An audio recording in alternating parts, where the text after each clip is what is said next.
Oi, gente, então vamos continuar nossa aula falando sobre o cordel. A gente falou da trajetória desse texto, dessa literatura, desse gênero discursivo na Europa. E a gente vai falar um pouquinho do que acontece quando o cordel chega aqui no Brasil. Porque ele vai chegar com os colonizadores portugueses, esse tipo de literatura, contando as histórias inicialmente de lá, né? Mas depois ele vai contar as nossas histórias aqui no Brasil. Eu vou abrir a apresentação, da onde a gente parou. Então o cordel chega aqui no Brasil, né, com os portugueses. Então, o primeiro lugar que os portugueses chegam é no Nordeste. Então, juntamente com eles chegam também essa literatura, esses poemas, esses gêneros do discurso. E no Nordeste é onde a gente tem a maior expressividade do cordel hoje no Brasil, né? Como eu já comentei com vocês. É lá que o cordel vai ainda se enriquecer mais ganhando as histórias, as personagens desse contexto do Nordeste, que são os fatores, né, que vão contribuir para esse processo. Então, alguns fatores que a gente costuma dizer que ajudaram que o cordel tivesse uma maior expressividade, fosse mais forte, mais rico aí no Nordeste. E em outros lugares do Brasil ele praticamente não existe. Né? Há algumas iniciativas, principalmente no interior dos estados brasileiros, de fazer literatura de cordel, mas é no Nordeste que a gente vê ele muito forte. Por quê? Uma dessas então, são fatores que a gente pode dizer que enriquece as histórias, né, que a gente tem nos cordéis, que são fatores que tem bastante presente no Nordeste.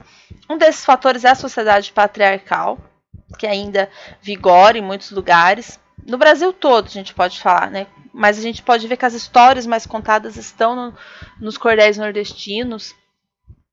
Por exemplo, do pai não deixar a filha casar com um determinado moço, e daí isso vira uma história quase que um Romeu e Julieta, e vira um lindo cordel. Ou então, briga de marido e mulher bastante, às vezes acabando de maneira muito trágica. Não, repetindo, gente, não que isso não haja em outros lugares, mas é no Nordeste que essas histórias são mais contadas, são mais verbalizadas, sobretudo dentro dos cordéis, né, nos poemas de cordel.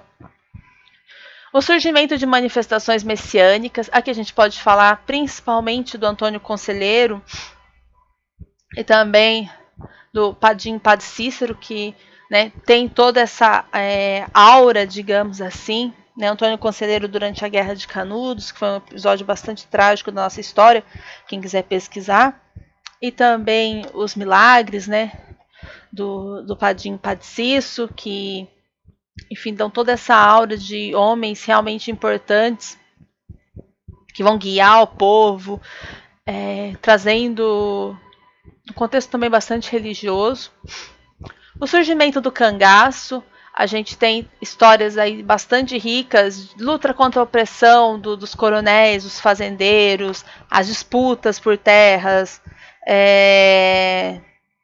essa dualidade dessas figuras do cangaço, que ora são taxadas de bandido, ora são taxadas de justiceiro, de que estão do lado do povo. Então, acabam trazendo histórias muito ricas. As secas, né, que tem todo esse contexto do sofrimento das famílias para sobreviver. Algumas partem para a cidade em busca de trabalho, outras resistem, e daí depois vem a chuva e tem aquele final, né, muitas vezes bonito ou não. Então, a religiosidade também, a questão de promessas, né, as romarias, que é muito forte aí do Nordeste. E as lutas e disputas entre famílias. Aqui está cortadinho, mas no PDF está certo. Né? Então, também disputa por terra, muitas vezes, o coronel que quer expulsar outras pessoas da fazenda, das suas terras, e acaba também gerando narrativas muito poderosas, histórias muito importantes, muito ricas mesmo, né, nos poemas de cordel.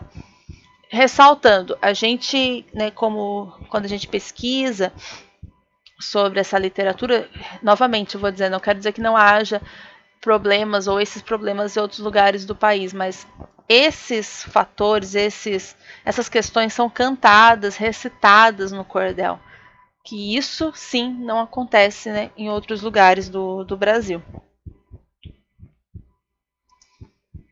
E hoje o cordel, o que ele, além desses fatores que eu falei, dessas características, dessas histórias, o que mais que ele traz? Ele traz campanhas educativas, ele traz campanhas de vacinação, ele traz campanhas sanitárias, campanhas políticas, ajuda na alfabetização. Por exemplo, a gente tem agora campanha, eu acho que eu até já vi um cordel para incentivar as pessoas a vacinar, né, contra o coronavírus. Aqui seria um exemplo de uma campanha sanitária, né, como se prevenir, como se precaver para não pegar o coronavírus, mas eu também já vi da dengue. As campanhas educativas, pode ser de trânsito, pode ser meio ambiente. Na política também é muito utilizado. E na alfabetização, sobretudo se a gente for lembrar, que a gente vai entrar agora daqui a pouquinho, na estrutura do cordel, nas rimas, nas palavras que... uma linguagem muito simples, muito gostosa, o que vai ajudar muito na alfabetização também, das crianças nas escolas, dos adultos, né, e tal. Não dá para falar de cordel no Brasil sem falar do Patativa do Assaré, né? Eu não vou me aprofundar nele, mas a gente tem ele como um grande nome do cordel brasileiro, né? Um poeta popular, compositor, cantor, improvisador, um cearense. E a gente vai falar então das características da estrutura mesmo do cordel. Eu já falei um pouquinho, já introduzi, mas, né, falando agora com profundidade. Os vocábulos, ou seja, vocábulos são as palavras simples, a linguagem simples. Livros com poucas páginas. Histórias contadas em rimas alternadas. O que são rimas alternadas? Uma frase rima, por exemplo, uma frase termina em ada, a outra não termina em ada, mas a próxima termina. Por exemplo, cilada, daí tem outra frase, daí a outra termina com amada. Então essas são as rimas alternadas. Pode ser declamado ou contado em voz alta. E as ilustrações, que são as xilogravuras nas capas. A xilogravura, vocês também devem saber mais do que eu, é essa arte técnica de fazer as gravuras em relevo sobre madeira, como se fosse um carimbo mesmo, para ilustrar os cordéis, os poemas, as histórias. E a poética do cordel, como que é a estrutura do poema? Vou só relembrar que verso é cada uma linha, né, do poema, cada linha. E a estrofe é o conjunto de versos, né, o grupinho. Então a gente tem vários tipos. A gente pode ter cordéis em quadra, que são estrofes de 4 versos. Em sextilha, que pelo que eu vi é a mais comum, que são estrofes de 6 versos. Em oitava, que são estrofes de 8 versos. Em décima, que são estrofes de 10 versos. Reparem que sempre é um número par, porque ele tem que fazer aquela rima. Por exemplo, a primeira rima com o primeiro verso, a primeira linha, rima com a terceira, ou o segundo verso rima com o quarto, porque ele tem que ter então esses parzinhos de rima, porque são rimas alternadas. Então a gente vai ver um exemplo agora para ficar mais fácil. E o exemplo que eu vou trazer para vocês é desse livro, da Jari de Arraes, que também é uma cordelista, se eu não me engano, cearense, gente. Eu tenho quase certeza. Mas do Nordeste, com certeza. Ela é escritora também de prosa, mas ela vai se destacar muito no cordel, sobretudo nesse livro aqui que eu tenho, e que eu peguei um cordel dele para trabalhar com vocês, que é o Heroínas Negras Brasileiras, em 15 cordéis. Então são 15 histórias de mulheres negras que ela vai contar em forma de cordel. Eu coloquei o site dela, que tem todas as obras dela, vocês podem acessar. E o cordel que eu trago para vocês não seria diferente, que é uma história que eu amo, que me fascina. Depois eu posso deixar até uma dica de podcast para quem gosta, né, sobre essa história, que é a história de Esperança Garcia, que também eu vou falar para vocês.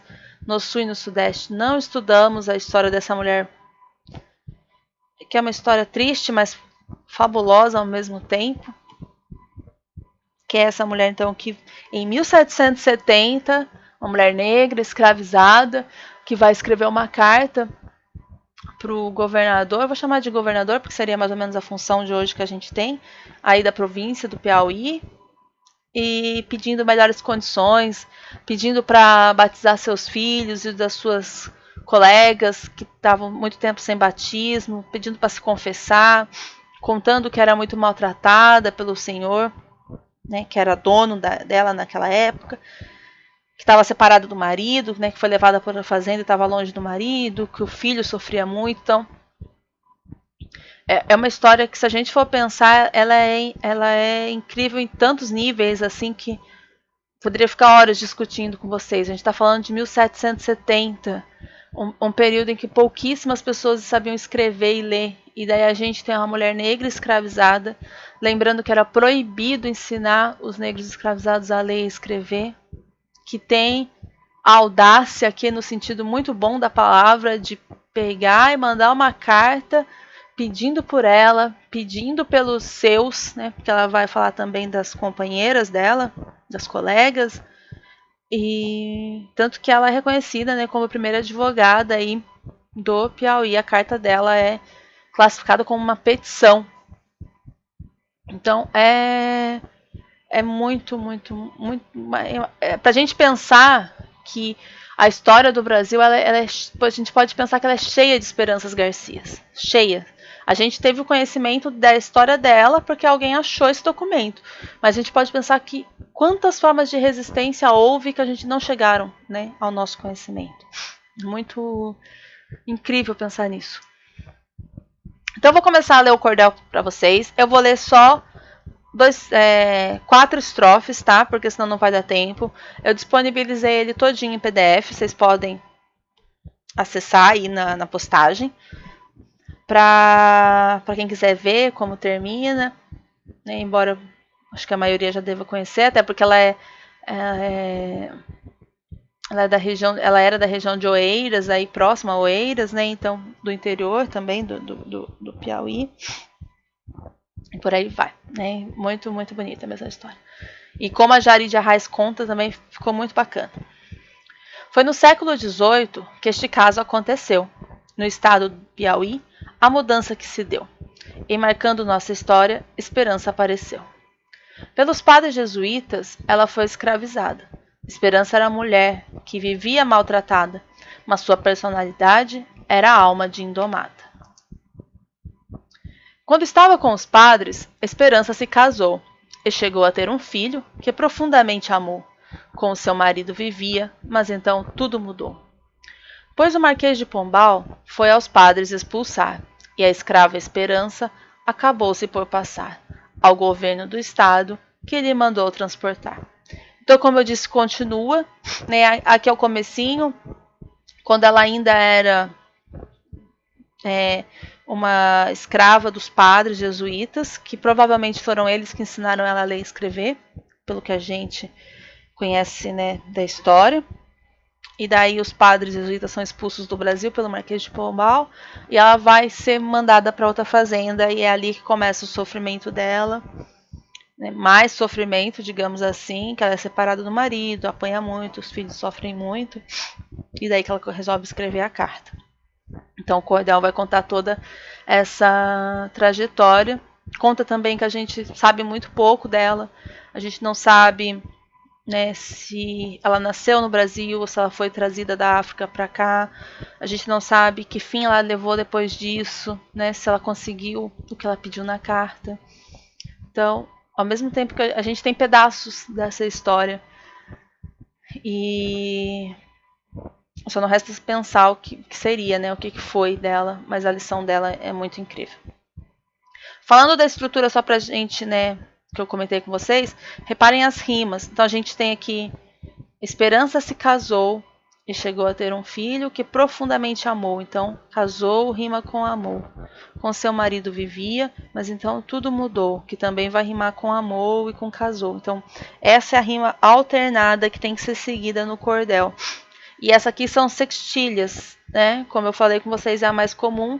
Então, são estrofes, grupinhos de verso, de 6 versos. Um verso, outro verso, outro verso, 6 versinhos. O trabalho final de vocês. Vamos lá. Então, como eu já comentei, vocês devem contar histórias de épocas passadas, do trovadorismo. Vocês podem contar a história de um trovador, vocês podem contar a história de um marinheiro, vocês podem contar a história de uma mulher negra escravizada, que não vai poder ser Esperança Garcia, né? Porque esse vocês já vão ter o exemplo, mas de outra. Inventada da cabeça, né, que vocês imaginam que tenha existido na época, ou de alguém importante da época, da invenção da prensa, enfim, tem muitas histórias do Tiradentes, como eu já comentei, enfim, tem que ser uma história que se passou até o arcadismo. Vocês devem ser criativos, não pode copiar. Aqui eu coloquei o diabinho, né, para fazer esse negócio de tentação de copiar, não pode, se eu pegar a cópia é 0. Tem que ter ilustração. Seria bacana que vocês tentassem reproduzir uma xilogravura, mas se não der, tudo bem, né? Eu sei que a xilogravura tem o esquema do carimbo, como se fosse um carimbo com a madeira, mas também é um desenho que, se a gente for ver, ele é fácil, né? Porque ele não segue uma estética do perfeito, digamos assim. Então, é um tipo de ilustração que não é tão difícil de fazer. E tem a atividade da semana sobre o cordel. 5 perguntinhas para responder, não se esqueçam, por favor. As referências que eu usei nessa aula, né, foi esse livro aqui, O Cordel no Cotidiano Escolar, o livro da Jari de Arraes e as xilogravuras do Jorge Francisco Borges, que eu também amo de paixão. É isso, gente. Obrigada. Espero que tenham gostado, que tenham entendido. E qualquer coisa me manda e-mail, manda comentário ali no mural, tá bom? Tchau, tchau.